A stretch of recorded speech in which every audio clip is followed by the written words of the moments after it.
반갑습니다. 오늘은 잠언의 말씀을 통해서 오늘의 새벽을 좀 열고자 합니다. 우리가 잠언하면 매일마다 한 장씩 읽는 가정이나 개인이 있을 것이고, 또 이 잠언을 통해서 우리가 지혜를 얻기도 하고, 잠언을 통해서 우리가 가야 될 길들을 조금씩, 그리고 우리의 삶에 또 잣대가 되어지기도 하고요. 또 자녀를 키울 때 우리가 어떻게 키워야 될지에 대한 가이드라인을 주는 것이 잠언의 말씀일 것입니다. 그러니까 잠언이다 그러면 아마도 솔로몬의 가장 화려했던, 또 지혜와 명철이 가장 넘쳐났던 시절에 이 잠언이 기록되어졌다고 봅니다. 또 오늘 우리가 잠언 1장 1절에서 7절까지의 말씀을 읽어볼 텐데요. 그 목적이, 잠언의 목적이 기록된 장은 1장에 있습니다. 그러나 항상 이 잠언을 볼 때마다 제목에 어려움을 갖게 됩니다. 일반적으로 잠언이라는 말은 우리가 잘 회화체에서 쓰지 않는 단어죠. 히브리어에서는 마샬이라는 뜻을 갖고 있지만, 이 마샬이라는 뜻조차도 우리가 우리나라 언어로 바꿀 때는 어떤 익숙한 말이나 번역할 말이 그렇게 있지는 않습니다. 그러나 우리가 잠언하지만 우리말로 좀 바꿔본다면 격언이라는 말을 조금 할 수 있을 것 같습니다. 그래서 이 제목도 바꿔보면 잠언이 아니라 솔로몬의 지혜다, 이렇게 좀 기록해놨다면 아마도 더 많은 일반 사람들조차도 아마 이 책을 보지 않았을까. 이 잠언이라는 기록한 이 솔로몬의 마샬, 아마 대체적으로 그 내용들을 살펴보면요, 대규형으로 되어 있습니다. 그게 뭐냐면 어리석은 자는 이렇고 지혜로운 자는 이렇다, 이렇게 대규형 문장으로 이루어져 있어서 그 내용조차도 길지 않습니다. 간략한 그 가운데 우리가 도대체 어떻게 사는가, 우리가 시편의 말씀도 두 가지의 길만 얘기하죠.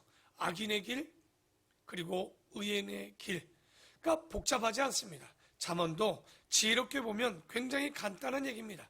어리석은 자의 길, 그리고 지혜로운 자의 길을 이야기하고 있기 때문에 짤막한 두 문장 속에 계속 대규형으로 쓰여져 있기 때문에 우리가 조금만 보아도 지혜가 될 것이고, 또 이 지혜의 압축이 얼마나 되어 있는, 굉장히 압축되어 있는 문학적 형식을 바라보게 됩니다.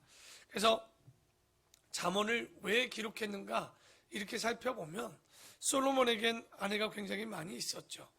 그 1,000명에게 다 아이가 있었는지 없었는지 모르겠지만, 그래도 분명히 그 수많은 아이들을, 그 시대에 딱히 학교라는 것도 없을 것이고 어떤 교재도 없었을 것입니다. 그럴 때 이 왕비들이 자녀들을 가르치기 위해서 아마도 그 책을 기록한 책이 잠언이지 않는가. 그래서 이 책들을 보면서 자녀들에게 지혜를 갖게 한 그 목적으로 기록되어진 것 같은데요. 우리가 잠언이다, 솔로몬의 마샬이다, 비교다, 이렇게 얘기를 하는데 한번 읽어보겠습니다. 잠언 1장입니다. 1절에 보면 다윗의 아들 이스라엘의 왕 솔로몬의 잠언이다 라고 나옵니다. 아마도 1장 이하에 보면 이 잠언의 목적을 얘기해 줄 텐데요. 솔로몬의 잠언이라고 얘기하는 건 이 1장부터 31장까지의 내용 가운데 대부분이 누구의 잠언으로 되어 있냐? 솔로몬의 것으로 되어 있습니다. 그렇다고 해서 솔로몬이 다 집필한 것은 아니고요. 그 가운데 여러 가지 다른 저자들도 보게 됩니다. 그래서 솔로몬이 대부분 집필했고요. 또 기록했고, 또 편절을 해서 이렇게 기록되어져 있는 내용이라고 보여집니다. 그러니까 열왕기상 4장 32절에 보면 이렇게 되어 있습니다. 솔로몬의 잠언이 3천이요, 시가 1,005편의 시가 있다라고 이렇게 나옵니다. 우리가 시편 때 얘기했죠. 우리가 잘 아는 솔로몬의 시가 1,005편 중 시편에 2편이 있고 아가서까지 총 3편 정도밖에 남아있지 않다. 굉장히 아쉬운 대목이기도 합니다. 그리고 2절에 보면 이제 잠언의 목적이 나오는데요. 이는 지혜와 훈계를 알게 하며, 명철이라는 게 현명하고 살이 분별하다는 말이죠. 그러니까 지혜와 훈계를 알게 하며 명철의 말씀을 깨닫게 하며, 그리고 지혜롭게, 공의롭게, 정의롭게, 정직하게 행할 일에 대하여 훈계를 받게 하는 것이 잠언이라고 얘기합니다. 우리가 항상 살아감에 있어서 여러 가지 일들이 있겠지만 일을 많이 하는 것도 중요합니다. 하지만 그 일들을 진행하는 방식에 있어서 바르게 하는 것이 굉장히 중요합니다. 우리가 지혜롭게 하다 보면요, 능률적으로 또 공평하고 정의롭고 정직히 하는 것이 어쩔 때는 쉽지가 않습니다. 또 바르게 그 일들을 또 진행하려고 그러면 더 어렵게 되는 것을 보게 되죠. 하지만 우리가 목회든지 정치든지 사업이든지 가정이든지 오늘의 3절의 말씀처럼 지혜롭고 공평하고 정의롭고 정직하게 정말 바르게 이 일들을 해나갈 수 있어야 되고요. 4절에 보면 어리석은 자를 슬기롭게 하며 젊은 자에게 지식과 근신함을 주기 위한 목적이라고 되어 있습니다. 그러니까 잠언의 목적에 보면 크게 4가지의 동사가 나옵니다. 한번 볼까요? 2절에 훈계를 알게 하며라고 나옵니다. 그리고 그 뒤에 깨닫게 하며, 그리고 3절에 받게 하며, 그리고 4절에 주기 위하다라고 이런 4개의 동료를 쓰고 있습니다. 그러니까 이 말씀 중에 3, 4절에 보면 받게 하며 주기 위한이라는 단어를 우리가 좀 기억해 봐야 됩니다. 그러니까 여러분, 우리가 교회 오면 종종 가다가 신앙이 연약하다고 주기만 하는 분들이 있습니다. 그런데요, 준다고 다 되지를 않습니다. 정확히 성경의 내용들을 보면 잠언은 무조건만 주지 않습니다. 그 가운데 먼저 그들이 뭐 해야 그것을 받을 수 있냐. 그러니까 주긴 주지만 뭐 해야 하는 어떤 마음을 가져야 됩니다. 가져야 되냐면 받으려고 해야 된다는 거예요. 그러니까 우리가 항상 마태복음 7장 이하에도 보면 우리가 문 두드리고 찾고 구하고 찾고 문 두드리라는 말씀이 나오죠. 아무리 주님께서 주시려고 해도 받으려는 마음이 없으면 주님께서는 찾는 자에게 주신다라고 얘기하지 않습니까? 두드리는 자에게 열린다라고 하지 않습니까? 정말 우리가 그 말씀들을 잘 보면 기도를 해야 되는 이유도 우리가 분명히 나오는 거예요. 우리 주님은 전지전능하십니다. 우리의 마음을 다 아시고 못하실 일이 없다라고 얘기합니다. 그러면 기도 안 해도 되냐? 이렇게 나올 수 있겠지만 오늘의 잠언의 이야기만 봐도 주님이 주고자 해도 받고 싶지 아니하면 줄 수 없는 거예요. 왜? 창조 때부터 주님은 우리를 자유의지, 다시 말해서 자유와 선택의 의지와 자유의 의지를 다 우리에게 주었기 때문에 우리가 그 가운데 구하야지만 주님께서는 주시는 거예요. 막연히 다 챙겨주고 그 길을 걸으라고 하지 않으십니다. 그래서 오늘 우리 이 말씀에 새벽에 우리가 지금 기도하고 구하는 것들 정말 주님께서 주실 줄 믿습니다. 그 옛말에 그러지 않습니까? 소에게 물을 주려고 해도 물가까지 끌고 오는 것까지는 우리가 할 수 있어요. 그런데 그 물을 먹고 마시고는 누구에게 달려 있습니까? 바로 소에게 달려 있듯이 아무리 강단해서 아무리 우리가 복음으로 아무리 우리가 권면을 주려고 해도 받으려고 하지 않으면 줄 수가 없다는 것, 우리가 그것을 기억해야 되겠죠. 그리고 5절에 보면 지혜 있는 자는 듣고 학식이 더할 것이요 명철한 자는 지략을 얻을 것이라. 잠언과 비유와 지혜 있는 자의 말과 그 오묘한 말을 깨달으리라 라고 되어 있습니다. 근데 여기 보면 항상 우리가 비교와 비유라는 말을 헷갈릴 때가 있습니다. 근데 비교는 뭡니까? 간단합니다. 현저하게 상반된 거, 우리가 잠언에 대부분 기록된 게 비교입니다. 뭐죠? 의로운 자, 악인의 길, 의로운 길, 이런 지혜로운 자, 미련한 자, 이렇게 상반된 거고요. 비유는 엇비슷한 것에 갖다 놓는 것, 그러니까 그 옆에 놓아서 잘 모르지만 그 옆에 갖다 놓는 걸 비유, 파라볼레라고 합니다. 그래서 어두운 데서 빛이 찬란하게 비치는 것을 비교라고 할 수 있겠죠. 그리고 어리석고 지혜롭고 슬기롭고 미련한 것, 그래서 비유와 비교, 우리는 이 잠언은 비유보다는 뭐가 더 많이 들어있습니까? 비교하는 내용이 많이 들어있죠.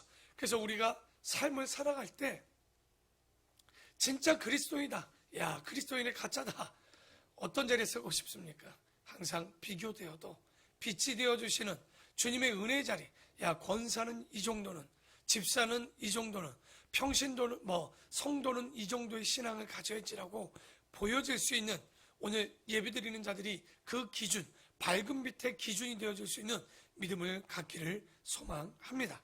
그래서 잠언 1장 1절부터 5절에 보면 아마도 이 잠언에 대한 이 여러 가지 목적들 제가 쭉 읽어들었지만 한번 정리를 해보면, 첫째 뭡니까? 2절에 보니까 지혜와 훈계를 알게 하는 것이 잠언의 목적입니다. 그리고 두 번째로는 명철의 말씀을 깨닫게 하는 것. 명철이 뭐라고 그랬어요? 현명하고 분별하는, 사리분별하는 능력이겠죠. 그러니까 교회를 다녀도 사리분별 못하는 분들이 있습니다. 신앙생활에도 이 명철이 없는 분들이 있어요. 그래서 명철의 말씀을 깨닫게 하며, 그리고 세 번째로는 3절에 지혜롭고 공의롭게 정의롭게 정직하게 이 일들에 대해 훈계를 받을 수 있는 사람이요, 이 훈계를 주는 것이 잠언이고, 네 번째는 어리석은 자를 슬기롭게 합니다.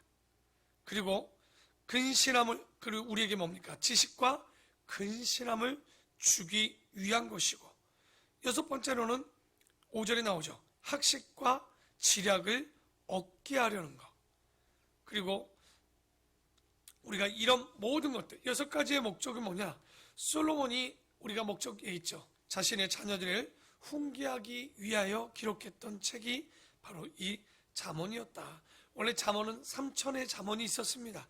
그런데 이 잠언을 히브리서 잠언 25장 1절이네요. 잠언 25장 1절에 보면 누가 이것들을 좀 편지했냐면 히스기야의 이 신하들이 편집해서 만들었던 것이 잠언이다라고 나옵니다. 그래서 오늘 이 말씀을 통해서 우리가 얻는 것이 뭘까요? 우리가 1장 7절을 읽고 우리 한번 마무리해 봅시다. 7절입니다. 다 같이 한번 읽어봅시다. 시작. 여호와를 경외하는 것이 지식의 근본이거늘 미련한 자는 지혜와 훈계를 멸시하느니라 나옵니다. 여러분, 잠언을 관통하는 주제가 바로 7절입니다. 여호와를 경외하라는 것이에요. 경외가 뭡니까? 공경하고 두려워할 줄 아는 것, 그리고 사랑하는 걸 경외라고 합니다. 여러분, 이런 경외는요, 폭군 앞에서 두려움을 얘기하는 것이 아닙니다. 가장 지혜로우신 주님 앞에 복종하고 경외심을 갖는 것을 얘기하는 거예요. 그러니까 지식을 추구하든지 지혜를 추구하든지 하나님을 경외하는 것이 바탕이 돼야지, 아무리 지식을 가져도 아무리 지혜를 가져도 여호와를 경외함이 없으면 오히려 그것은 가장 위험한 무기가 될 수 있는 거예요. 그래서 여러분, 우리가 얘기하죠. 성경 공부의 목적도 뭡니까? 여호와를 경외하는 것에 목적을 둬야 되는 거예요. 여호와를 경외하기를 배우는 것이 성경 공부의 목적이고, 우리가 말씀을 보는 모든 이유도 여호와를 경외하는 것이었다는 거예요. 그래서 우리가 여태까지 성경을 이상하게 보다가 성경 전체를 보게 되니 굉장히 두껍죠. 그런데 이 성경을 볼 때마다 어떤 마음으로 봐냐? 두렵고 떨리는 마음으로. 다른 누구에게 주는 말씀이 아니라 바로 나에게 주시는 말씀이라는 것을 두려운 마음을 가지고 볼 줄 알아야 돼요. 절대 성경을 가지고, 기도도 마찬가지입니다. 편의주의로 내 입맛에 맞춰 기도하는 것이 아니라 하나님이 주고자 하는 목적과 뜻을 정확히 아는 것. 우리가 성경을 읽을 때 가장 중요한 게 뭡니까?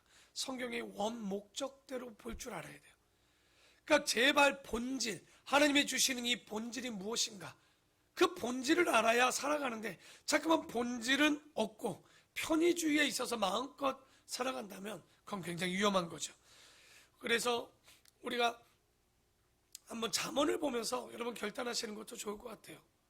평생에 이 잠언을 하루에 그 장수에 맞춰서 1일이면 1장, 5일이면 5장, 이런 식으로 해서 잠언을 한 장씩 읽으면요, 보십시오. 한 달이면 한 번을 보죠. 1년이면 12번을 봅니다.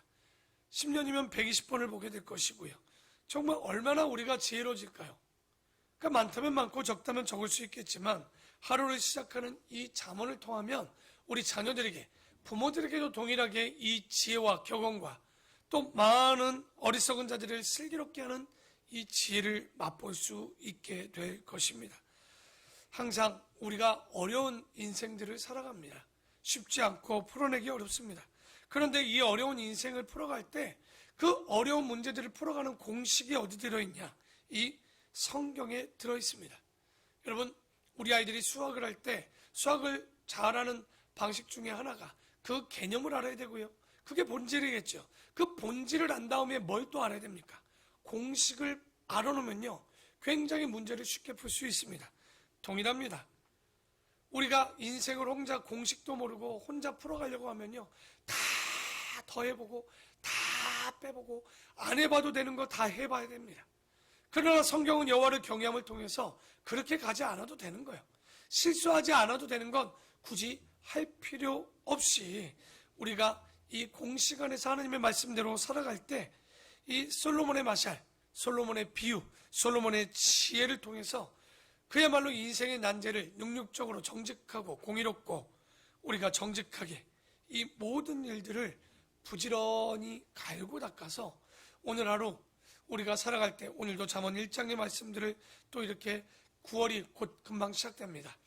9월에 우리가 결단해서 이 말씀들을 한 장 한 장 읽고 나아갈 때 우리에게 주시는 지혜의 말씀이 무엇인지 또 하나님의 은혜를 누리는 자들이 어떻게 살아야 되는지 다시 한번 점검하시고 오늘 이 잠언이 우리에게 주는 여러 가지 목적들 중에서도 하나님을 바르게 믿을 수 있고 바르게 또 그 말씀대로 살아갈 수 있는 우리가 될 수 있도록 기도하고 나가는 우리 아름답고 복된 성도들이 되기를 축원합니다.